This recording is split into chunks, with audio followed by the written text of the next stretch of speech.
અને ભાજપ અધ્યક્ષ જેપી નડ્ડા સંબોધન કરી રહ્યા છે। સીધા જઈશું ત્યાં। हम इंपोर्ट करते थे पर्सनल प्रोटेक्शन इक्विपमेंट, एक पीपीई किट नहीं था, मास्क नहीं थे, आइसोलेशन बेड्स नहीं थे, क्वारंटाइन सेंटर्स नहीं थे, हमारे यहाँ ऑक्सीजन की व्यवस्था नहीं थी। 2.5 महीने के अंदर यह देश जिसको मोदी जी ने प्रेरित किया, यह 2.5 महीने में पीपीई किट बनाने वाला ही नहीं, पीपीई किट एक्सपोर्ट करने वाला देश भी बन गया, दुनिया को देने वाला भी बन गया।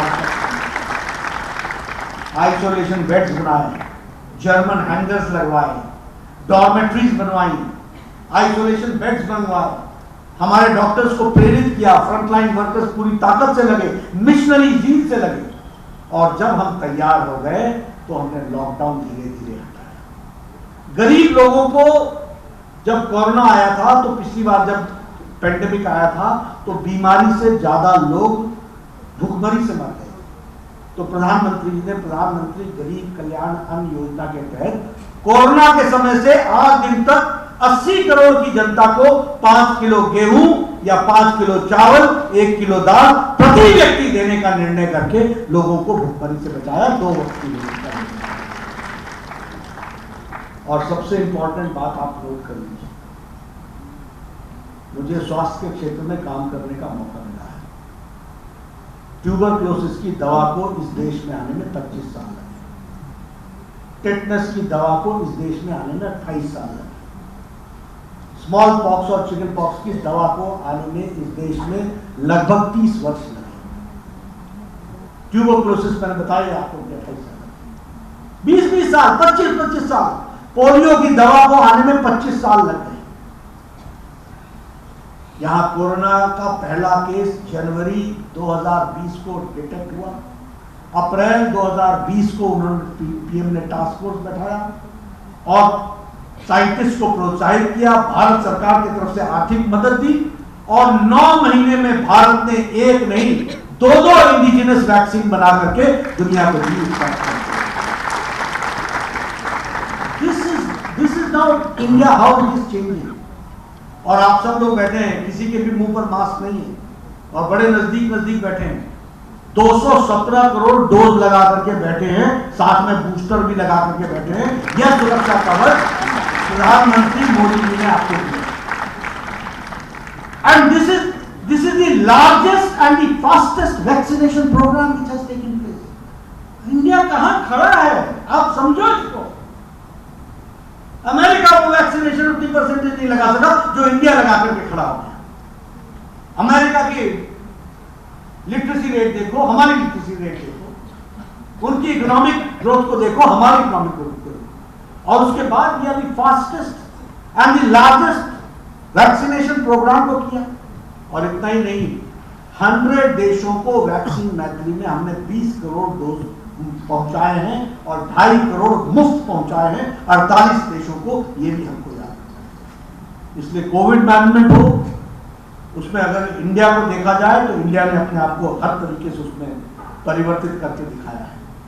अभी भी सारी इकोनॉमी स्लो डाउन में, इंडिया पूरे पेस में लार्जेस्ट एक्सपोर्टर बन गया, लार्जेस्ट फॉरेन डायरेक्ट इन्वेस्टमेंट हमारे यहाँ है। इसलिए इकोनॉमिक दृष्टि से भी आप देखेंगे तो एक बहुत बड़ा विकास का एक छलांग लगाने का काम भारत में हुआ है, इसको भी हमको ध्यान रखना है। डिजिटलाइजेशन, मैं ऑस्ट्रेलिया गया, एक वहां कॉन्फ्रेंस थी, डिजिटलाइजेशन, मैंने कहा बहुत अच्छी बात है डिजिटलाइजेशन। मैंने उनसे सिर्फ ऐसे ही कहा कि we have a programme which is called as Ayushman Bharat. It's a programme where 50 crore people, 50 crore, yes 50 crore. तो वहां क्या, तो मैंने 50 crore people have got golden card and by thumb they are able to get their medical reimbursement as far as medical health is concerned. चौंक गए 50 करोड़ को। मैंने कहा yes, I am supposing if a patient is from Jharkhand and he goes for a cancer operation in Tata memorial in Mumbai, the money does not go to Jharkhand, it straight away it is transferred to Tata Cancer Center Mumbai, directly from Delhi to Mumbai.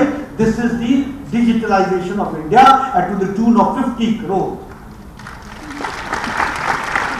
Oh my God.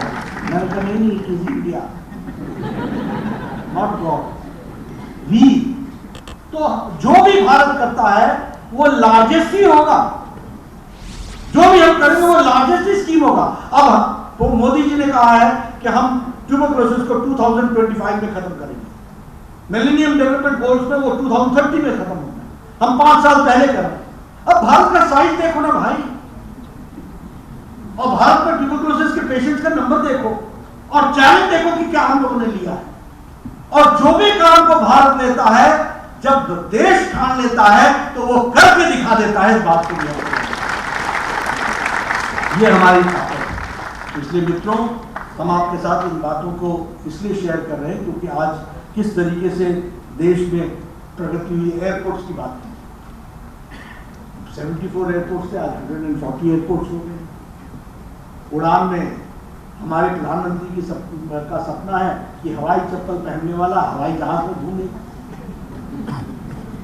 यानी common man आज हवाई जहाज का उपयोग कर सके। तो इस सारी चीजों को एक रूप देने का काम हम लोग कर रहे हैं।